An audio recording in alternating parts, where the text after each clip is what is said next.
Class 6 chapter number 3 हम लोग पढ़ चुके थे। चैप्टर नंबर 4 पढ़ने जा रहा है ना, ज्योग्राफी का। देखिए तो आज का टॉपिक है हमारा मैप। देखिए ग्लोब दिख रहा, तो इससे रिलेटेड जो है मैप से रिलेटेड बेसिक जानकारी हम लोग आज पढ़ेंगे। जैसे ये आपका वर्ल्ड मैप है ना, तो वर्ल्ड मैप में आपको दिख रहा है, थोड़ा जूम करिए। वर्ल्ड मैप में इतना आप पहले कॉन्टिनेंट्स और ओशंस आप पहले जानकारी लेना है, उसके बाद डीप में उतना जाने की जरूरत नहीं है, बाद में जाएंगे, है ना। जैसे आपका ये जो है नॉर्थ अमेरिका है, जिसमें कि कनाडा है, यूएसए है, मेक्सिको है ना। ये है साउथ अमेरिका। साउथ अमेरिका का मतलब सबसे बड़ा जो होता है ये अर्जेंटीना है, ऊपर ब्राजील है ना। तो ये सब बेसिक जानते होंगे आप, पढ़े हैं। हाँ ठीक है, तो ये नॉर्थ अमेरिका है, ये साउथ अमेरिका है, ये आपका एशिया है ना, ये आपका इंडिया है ना।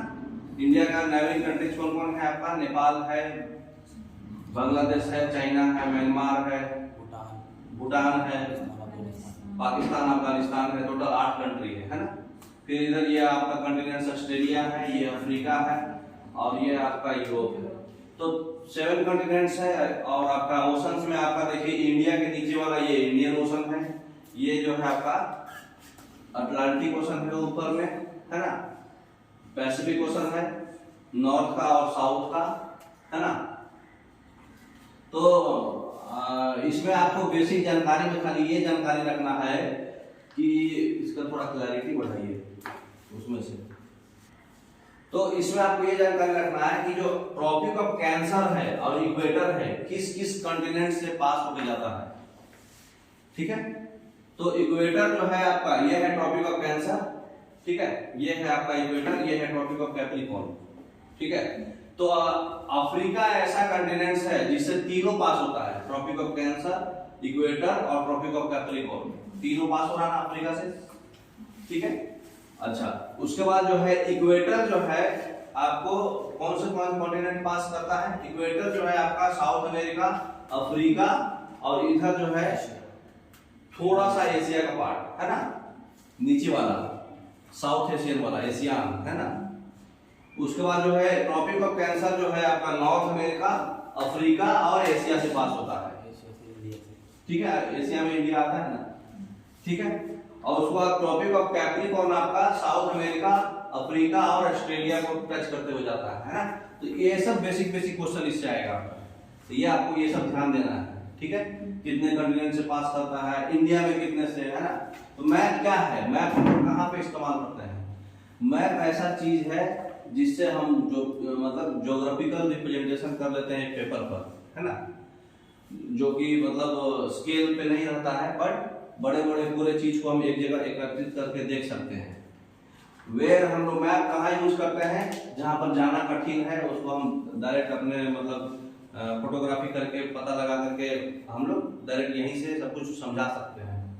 मैप का यूज क्या है? स्टडी करना आसान होता है सबके बारे में। ग्लोब से ज्यादा हेल्पफुल क्यों है मैप? क्योंकि इसमें डिटेल्स ज्यादा है, ग्लोब में जो है डिटेल्स कम है। डिफरेंट टाइप्स ऑफ मैप्स कितना होता है? फिजिकल मैप, पॉलिटिकल मैप, है ना। तो इस लेसन में हम लोग ये सब पढ़ेंगे, ठीक है। नेक्स्ट, तो मैप एक रिप्रेजेंटेशन है, ड्राइंग है अर्थ सरफेस का या फिर उसके पार्ट का, है ना, जो एक फ्लैट सरफेस पे ड्रॉ करते हैं एक स्केल के अकॉर्डिंग, ठीक है। मैप बहुत ही यूजफुल होता है, हमारे बहुत सारे पर्पस के लिए यूजफुल होता है। एक मैप जो है एक छोटा सा एरिया बताता है, कुछ उसके बारे में फैक्ट्स बताता है। जब बहुत सारे मैप्स को एक साथ हम क्लब कर देते हैं तो वो एटलस बोला जाता है उसको, ठीक है। तो ज्यादा इंफॉर्मेशन दे रहा है, डिटेल्ड इंफॉर्मेशन दे रहा है ग्लोब से कंपैरिजन में, है ना।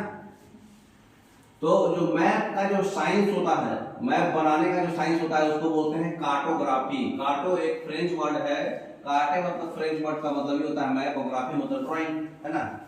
तो एक पर्सन जो मैप ड्रॉ करता है वो कार्टोग्राफर कहलाएगा, है ना। तो कार्टोग्राफर जो है अर्थ का कर्व सरफेस को फ्लैट मैप पे दिखाता है, जिसको हम लोग बोलते हैं प्रोजेक्शन। क्योंकि कर्व सरफेस को आप फ्लैट दिखा रहे हैं मतलब आप प्रोजेक्शन कर रहे हैं, तो मैप प्रोजेक्शन बोलते हैं उसको। नेक्स्ट, तो ये आपको देखिए दिखा रहा है कर्व सरफेस को फ्लैट मैप पे दिखा रहा है। देखिए छोटा सा फोल्ड कर दिया, उसको कर्व सरफेस बनाया, ठीक है। और मैप जो है बिल्कुल ही फ्लैट है ना? समझ में आया? हाँ, नेक्स्ट। तो मैप कितने टाइप्स के होते हैं? 6 टाइप्स के। पॉलिटिकल मैप जिसमें पूरा बाउंड्रीज वगैरह उसका पूरा डिटेल्स रहता है, स्टेट्स का और कंट्रीज का और कॉन्टिनेंट्स का। फिजिकल मैप जिसमें हम लोग फिजिकल चीजों को रिप्रेजेंट करते हैं, रिवर्स का, ओशंस का, रॉक्स का, माउंटेन्स का, है ना, ग्लेशियर्स का, वोल्केनोज का, जो भी है। तो फिजिकल मैप होता है। टोपोग्राफिकल मैप क्या होता है या फिर कंटूर मैप? टोपोग्राफी के बारे में बताता है। टोपोग्राफी मतलब अंडुलेशंस कैसा है, वहां पे लैंड कितना ग्रेडियंट में है, कहाँ पे लैंड उठा हुआ है, कहाँ पे लैंड धंसा हुआ है ना। कंटूर कैसा है वहां का, स्लोप कितना है, स्टीप है कि मतलब थोड़ा सा फ्लैट स्लोप है ना। टोपोग्राफी मतलब समझते हैं आप? हाँ, टोपोग्राफी मतलब जैसे हम यहाँ चल रहे हैं तो ये प्लेन लैंड है, कहीं पे रिवर्स है, कहीं पे माउंटेन्स है, कहीं पे फॉसिल्स है ना। तो वो टोपोग्राफिकल मैप हुआ। क्लाइमेटिक मैप मतलब क्लाइमेट के बारे में बताए, मतलब उसका क्लाइमेट में क्या क्या था? रेनफॉल, गर्मी, हॉट वेदर है, क्लाइमेट, हाँ, वेदर फोरकास्टिंग सारा, ठीक है, डेजर्ट, है ना। तो ये सब हुआ क्लाइमेटिक मैप। टूरिस्ट मैप कहाँ कहाँ घूमने का जगह है, मतलब कहाँ कहाँ धार्मिक स्थल है, रिलीजियस प्लेस है, कहाँ कहाँ एडवेंचरस प्लेस है, वो उसको दिखाया जाएगा। यहाँ यहाँ घूम सकते हैं, यहाँ यहाँ ये है। अब जैसे मान लीजिए आप हैदराबाद में जाते हैं, हैदराबाद में क्या क्या घूमने का जगह है ना, लोग मैप में दिखाए जाते हैं ना। तो वो सब टूरिस्ट मैप है। जैसे आप यहाँ मतलब क्या बोलते हैं, दिल्ली गए तो बीबी का मकबरा है, ठीक है, मरौली पिलर्स है, जो भी वो सब दिखाया जाता है ना। तो कोई रिलीजियस प्लेस हो, एडवेंचरस प्लेस हो, या फिर हिस्टोरिकल इंपॉर्टेंस मोन्यूमेंट्स हो, है ना, तो वो सब टूरिस्ट प्लेस में दिखाएंगे। थीमेटिक मैप क्या होता है? जो थीम के थीमेटिक, सॉरी थीमेटिक मैप क्या होता है? कोई थीम रहे। हाँ, मतलब एंशिएंट इंपॉर्टेंस को ज्यादा फोकस किया जाता है और थीम्स, कुछ उसका पर्टिकुलर थीम्स रहता है ना। नेक्स्ट, तो सब के बारे में हम लोग पढ़ते जाते हैं। ऐसे तो आपको ब्रीफ व्यू दे दिए हैं, आइए पढ़ते हैं। फिजिकल मैप क्या होता है? जो नेचुरल फीचर्स को मैप बताता है, जैसे mountains, plateaus, plains, rivers, oceans, ये सब को बोलते हैं फिजिकल मैप। पहाड़, पठार, प्लेन्स, नदी और समुद्र नहीं सागर, तो हिंदी में ये सब है। तो ये सब जो है ये सब दिखाया हुआ है आपका, ठीक है। कहाँ कहाँ छोटा नागपुर प्लेट्यू, तो कौन सा प्लेट्यू कहाँ है, कौन सा पहाड़ कहाँ है, कहाँ पे प्लेन एरिया है, तो ये सब चीज जो दिखाते हैं उसको हम फिजिकल मैप बोलते हैं, है ना। नेक्स्ट, पॉलिटिकल मैप क्या होता है? City, town, village, different country, states, है ना, उसका बाउंड्री के साथ जो हम दिखाते हैं। जैसे हमारे इंडिया का पूरा पॉलिटिकल मैप, तेलंगाना का क्या सिटी है, किस किस स्टेट से कनेक्टेड है, इसके अंदर कौन कौन डिस्ट्रिक्ट है, कौन कौन विलेजेस है, सब, है ना। तो हर एक चीज का बाउंड्रीज का डिटेल्स के साथ, तो ये पूरा क्या होता है? Political map. इंडिया जैसे पाकिस्तान, अफगानिस्तान से कनेक्टेड है सब कुछ। अब थीमेटिक मैप क्या होता है? कुछ स्पेसिफिक इंफॉर्मेशन देता है, जैसे रोड का मैप, रेनफॉल का मैप, जिसमें कि फॉरेस्ट है, इंडस्ट्रीज है, मतलब कुछ पर्टिकुलर चीज के बारे में बताता है। कहाँ कहाँ कोल माइंस है, कहाँ कहाँ स्टील है, कहाँ कहाँ आयरन ओर्स है ना, वो उसका लोकेशन बताएगा। जैसे कहाँ कहाँ आपका इंडस्ट्रीज है, कहाँ कहाँ फॉरेस्ट है, कहाँ कहाँ डेजर्ट्स है, मतलब एक पर्टिकुलर फोकस किए हुए है ना। तो पर्टिकुलर चीज पे फोकस करके कुछ स्पेसिफिक इंफॉर्मेशन हम लोग दे रहे हैं। कहाँ ज्यादा रेनफॉल होता है, कहाँ कम रेनफॉल होता है, कहाँ सुखाड़ है ना। तो ये सब चीजों को अगर उसको बोलते हैं थीमेटिक मैप, और उस पर्टिकुलर थीम पे फोकस है हमारा, है ना। नेक्स्ट, मैप का यूज क्या है? कहीं भी हम लेके जा सकते हैं इसको, है ना। उसके बाद जो है इंफॉर्मेशन, जितना भी आर्मी लोग हैं ये मैप पे ही डिपेंडेंट है। अपना रास्ता मतलब जानते नहीं है वो, जैसे आपको कहीं जाना है मैप से आप जा सकते हैं, गूगल मैप खोल दीजिए मोबाइल में, बताएगा राइट टर्न लीजिए, लेफ्ट टर्न लीजिए, है ना। उसके बाद लॉट्स ऑफ इंफॉर्मेशन जो है आपका प्लानिंग के लिए, अगर मान लीजिए रोड बनाना है, कुछ रेसिडेंशियल बिल्डिंग बनाना है, या फिर रेलवे ट्रैक बनाना है, तो मैप के सहारे ही बना पाइएगा। फिर ये सेलर्स के लिए यूजफुल है, पायलट्स के लिए यूजफुल है, माइनिंग इंजीनियर्स के लिए यूजफुल है ना।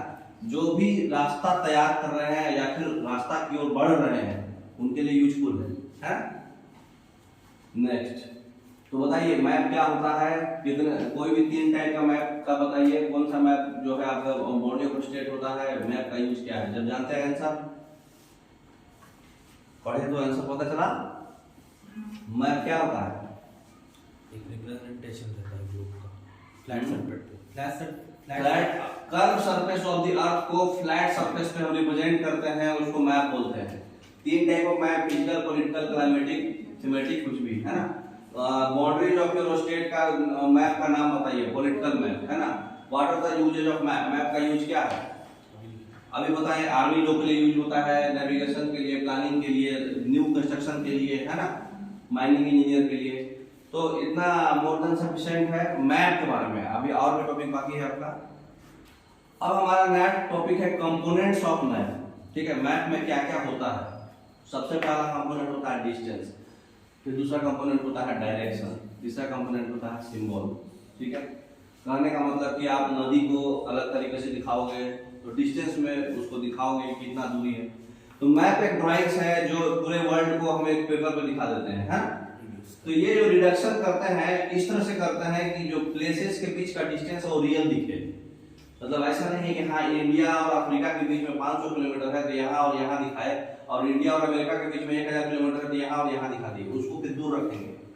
मतलब स्केल टाइप रहता है, जैसे अफ्रीका यहाँ है, इंडिया यहाँ है, इतना दूर का एरिया 500 हम ले लेंगे, और यहाँ अमेरिका है, एरिया 1000 है, तो इसी से इक्वल डिस्टेंस पे वहां दिखाएंगे ताकि वो रियल दिखे, है ना।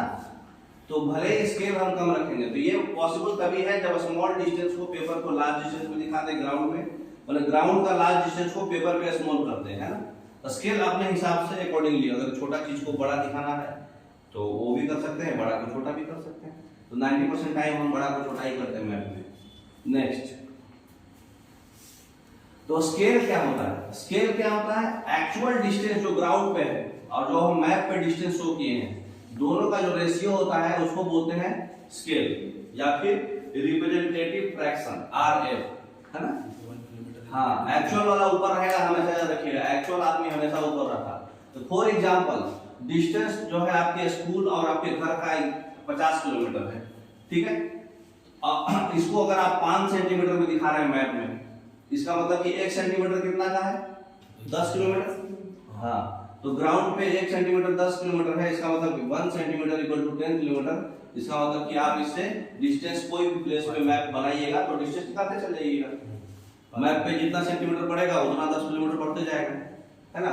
इसी स्केल के आधार पे हम लोग स्केल को स्मॉल स्केल और लार्ज स्केल बताते हैं। अगर छोटा को बड़ा किए हैं आप तो वो स्मॉल स्केल मैप है, बड़ा को छोटा किए हैं तो लार्ज स्केल मैप है ना। नेक्स्ट, तो स्केल बहुत ही इंपॉर्टेंट होता है कोई भी मैप के लिए। अगर बहुत सारा एरिया जो है कॉन्टिनेंट्स और कंट्रीज को हम अगर पेपर पे शो करते हैं तो हम लोग क्या करते हैं? स्मॉल स्केल यूज करते हैं, मतलब उसको छोटा कर दिए। किए क्या वो है नाम वो होता है स्मॉल स्केल, मतलब क्या किए हम लोग? बड़ा चीज को छोटा कर दिए, है ना। अगर स्मॉल एरिया जैसे विलेज है इसको पेपर पे दिखाते हैं तो हम लोग लार्ज स्केल यूज करते हैं। तो 500 मीटर को हम लोग ग्राउंड पे है तो इसको हम लार्ज स्केल मैप यूज करेंगे, ठीक है। तो छोटा चीज को बड़ा चीज में दिखाना है तो लार्ज स्केल मैप, ठीक है।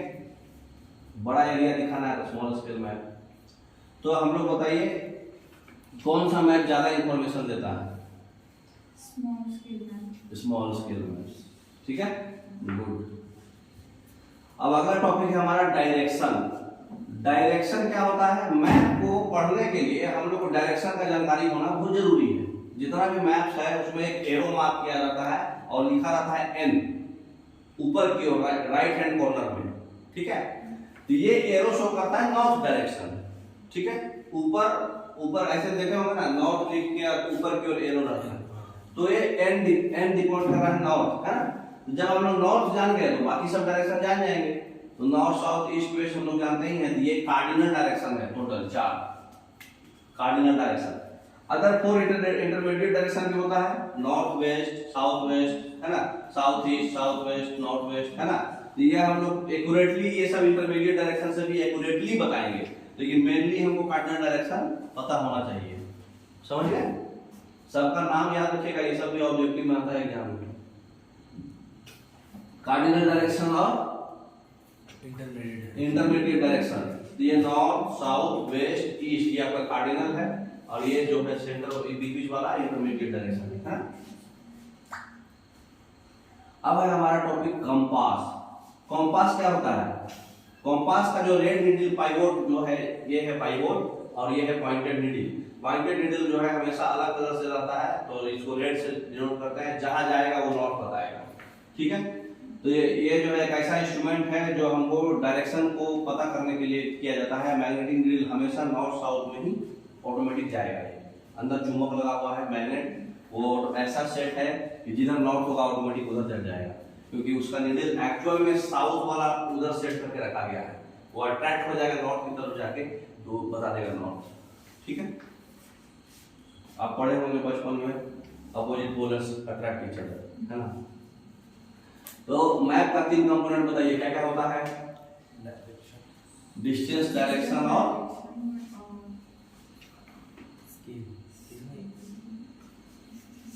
डायरेक्शन, और ये अपना कार्डिनल पॉइंट्स हो गए। अभी पहला स्लाइड में क्या दिखाया गया था? स्केल। इतना लो मेमोरी रहेगा तो कैसे ही से लिख लेगा।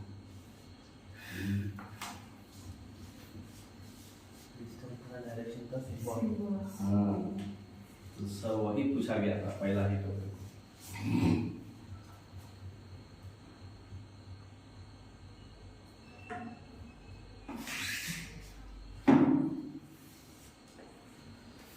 तो 3 कंपोनेंट्स ऑफ मैप क्या होता है? डिस्टेंस, डायरेक्शन और सिंबल। स्केल ऑफ मैप क्या होता है? ये लार्ज स्केल और स्मॉल स्केल, इससे हम लोग जो है बड़े चीज को छोटा कर सकते हैं, छोटे चीज को बड़ा कर सकते हैं। Actual distance on ground divided by map distance, है ना। एक्चुअल वाला ऊपर में रहेगा। What are the 4 cardinal direction north, south, east, west, news? वो name the instrument to find the main direction. Main direction को किससे पता करते हैं? कंपास से, है ना।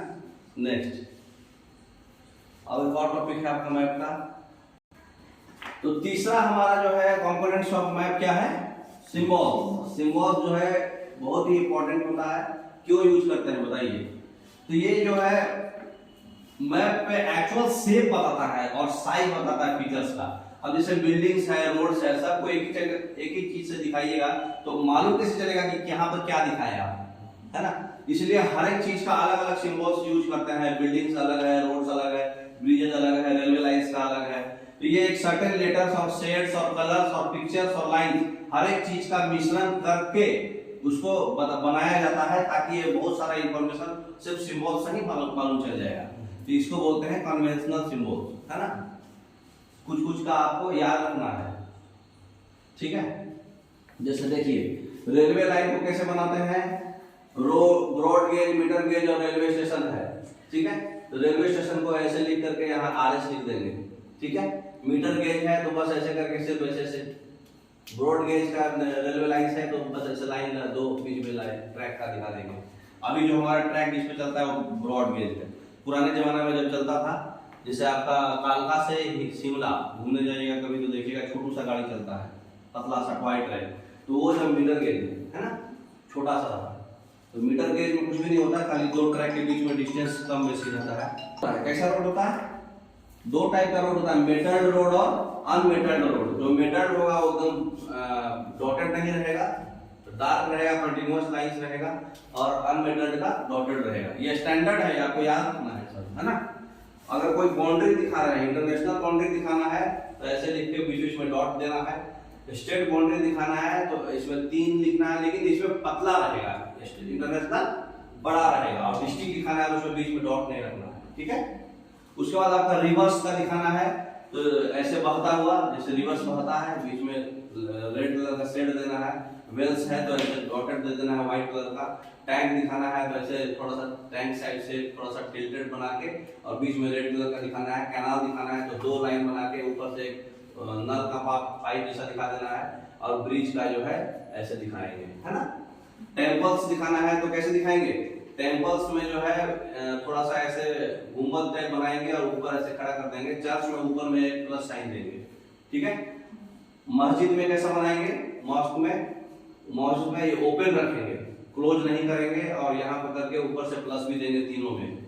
और छतरी, गुरुद्वारा ऐसे बनाएंगे, है ना। पोस्ट ऑफिस में क्या लिखा जाता है? सिर्फ लिख दिया जाता है PO, post and telegraph office में पीटीओ, पुलिस स्टेशन में पीएस, सेटलमेंट जहाँ पे घर वगैरह है यहाँ ऐसे देते हैं, ग्रेव यार्ड जो है जहाँ पे कब्र वगैरह खुलाता है उसको ऐसे देते हैं, पेड़ पौधा है ना ग्रास का। तो ये आपको याद रखना है, इसमें हम कुछ भी नहीं कर सकते, आप याद रखना, ठीक है। उसके बाद देखिए सबको दिखाना है कोई एक पर्टिकुलर स्केल पे, तो यहाँ पे दिखाया हुआ है, बताइए क्या क्या दिखाया हुआ है इसमें।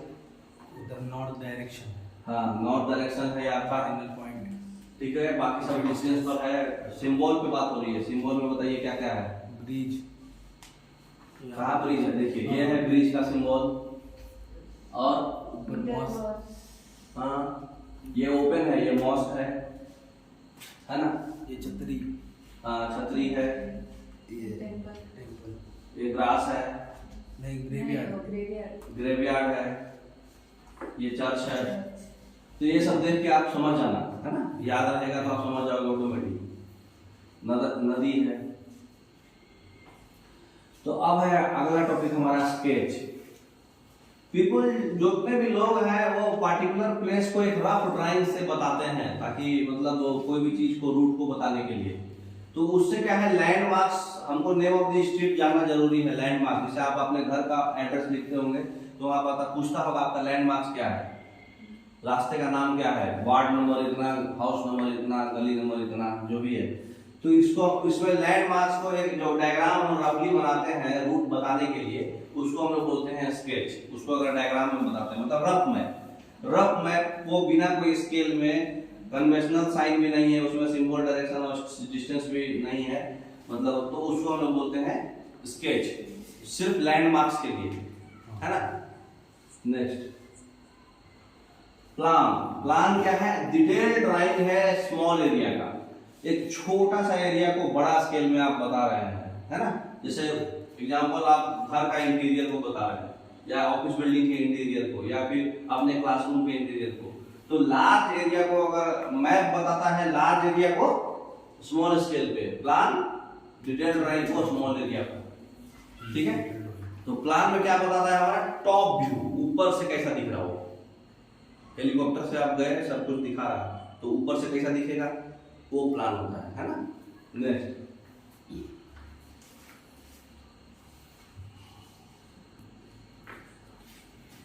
प्लान समझ गए, मैप समझ गए। अब देखिए थोड़ा सा डिटेल जो है एनसीईआरटी का लाइन पढ़िए। तो हम लोग प्रीवियस चैप्टर में ग्लोब का एडवांटेज पढ़े थे, ग्लोब का लिमिटेशंस भी पढ़े थे। ग्लोब तभी यूजफुल है जब हम अर्थ है जो होल पढ़ रहे हैं, है ना। जब हम सिर्फ कुछ particular part of the earth पढ़ना चाहेंगे, या फिर किसी पर्टिकुलर कंट्री का, स्टेट्स का, डिस्ट्रिक्ट्स का, टाउन्स का, विलेज का कुछ पढ़ना चाहेंगे, तो वो हमारे लिए ग्लोब यूजफुल नहीं होगा। इस तरह की सिचुएशन में हमको मैप पढ़ना पड़ेगा, ठीक है। ऐसे होल पढ़ना है तो ग्लोब ठीक है, लेकिन पार्ट ऑफ द कुछ पढ़ना है तो मैप पढ़ना पड़ेगा। तो मैप जो है अर्थ सरफेस का जो एक ड्राइंग बनाता है बिना एक पर्टिकुलर स्केल पर। हाँ, कभी भी राउंड शेप को फ्लैट आप नहीं कर सकते कंप्लीटली, है ना। तो मैप इस चीज में यूजफुल है, क्योंकि वो राउंड शेप को फ्लैट कर लेता है, इजीली ड्रा कर सकते हैं आप, है ना। तो एक मैप जो है एक स्मॉल एरिया बेसिक फैक्ट्स के तहत बता सकता है ना। बहुत सारा फैक्ट्स जो मैप में रहता है उसको हम लोग एटलस बुक बोलते हैं। सारे मैप को क्लब कर लिए तो एटलस जो है डिफरेंट साइज का होता है, मेजरमेंट्स का होता है, डिफरेंट स्केल्स पे देते हैं। तो मैप जो है हमें इंफॉर्मेशन देता है ज्यादा ग्लोब से। ये सब चीज हम लोग पढ़ लिए हैं, एनसीईआरटी का लाइन आपको दिखा रहे हैं। फिजिकल मैप क्या होता है, जो नेचुरल फीचर्स बताता है, माउंटेन्स, प्लेट्यू, ये सब फिजिकल मैप होता है, जिसको रिलीफ मैप भी बोलते हैं। एग्जाम में कभी छाटने के लिए रिलीफ मैप पूछेगा। पॉलिटिकल मैप में बाउंड्रीज है, स्टेट्स, कंट्री और विलेज और कॉन्टिनेंट्स का। थीमेटिक मैप में कुछ पर्टिकुलर फीचर्स दिखाया जाता है, ये सब आप पढ़ लिए, है ना। नेक्स्ट स्केच क्या होता है, ये बेसिकली मेमोरी। अब जैसे आप कहीं गए, अब कोई आदमी मान लीजिए मर गया या फिर एक्सीडेंट हो गया, तो आपसे ऐसे ही बोला जाता है, बताओ कैसा दिखता था, हुलिया कैसा था, नाक खड़ा था, कान बैठा हुआ था, आंख धंसा हुआ था। इस तरह से कुछ माइंड में आएगा ना। तो वो चीज को हम अगर रफली जो बनाते हैं, उसी तरह से मेमोरी पे कोई स्पॉट, हम लोग इंजीनियर का क्या होगा, कहीं साइट पे गए, कहाँ पे एम्बुलेंस था, कहाँ पे आजू बाजू ब्रिज था, उस तरह पे लेके एक रेफरेंस लेके माइंड से याद, मेमोरी से याद करके उसको जो रफ स्केच बनाते हैं, या उसको बोलते हैं स्केच। मतलब रफली स्पॉट को ऑब्जर्वेशन करते हैं मेमोरी के आधार पे, जो कि स्केल पे नहीं रहता है ना। तो बस ये पर्टिकुलर प्लेस को बताया जाता है, और इस पे आपसे क्या फायदा होगा इसको, मतलब अदर प्लेस के रिस्पेक्ट में इसके बारे में थोड़ा जानकारी आपको मिल जाएगा, एक लैंडमार्क मिल जाएगा, है ना। तो आप जानते नहीं है, फ्रेंड ने एक रफ ड्राइंग बना दिया तो उसका घर के बारे में आइडिया लग जाएगा, अगर रफ ड्राइंग बना के बता रहा है तो, है ना। इसको स्केच मैप बोलते हैं, ठीक है। प्लान क्या है, ये स्मॉल एरिया को लार्ज स्केल में दिखाया गया है, ऊपर से, टॉप से, देखिए दिख रहा है ना टॉप से, यहाँ पर बाथरूम है, यहाँ पर बेडरूम है, इस तरह से दिख रहा है ना। तो टॉप जो हम लोग कुछ चीज को, अगर कभी कभी क्या है, वो कुछ चीज है जो हम लोग जानना चाहते हैं, तो लेंथ ब्रेथ रूम का जो हम लोग दिखा नहीं सकते हैं, तो कैसे बताएंगे, तो उसको हम लोग प्लान बोलते हैं। ऊपर से कैसा दिख रहा है और डिटेल्ड, और बड़ छोटा चीज को बड़ा करके, है ना। नेक्स्ट, मैप का कंपोनेंट्स आप पढ़ चुके हैं, distance, direction, symbol. Thank you, धन्यवाद। डिस्टेंस में क्या करते हैं, ये तो पता ही है। डायरेक्शन में क्या करते हैं, ये सब हम लोग देख चुके हैं, आप ऑलरेडी पढ़ चुके हैं, ये सब एक जगह देखिए, ये आप सिंबल से आपको एक जगह क्लब करके दिए हुए हैं, आपको याद रखना है, ठीक है। तो आपका चैप्टर नंबर 4 कंप्लीट हो गया, घर पर क्वेश्चंस लगाइएगा चैप्टर नंबर 3 और 4 का, ठीक है। नेट से खोज करके लगाइए, बाकी कल लगा देंगे, ओके। Thank you.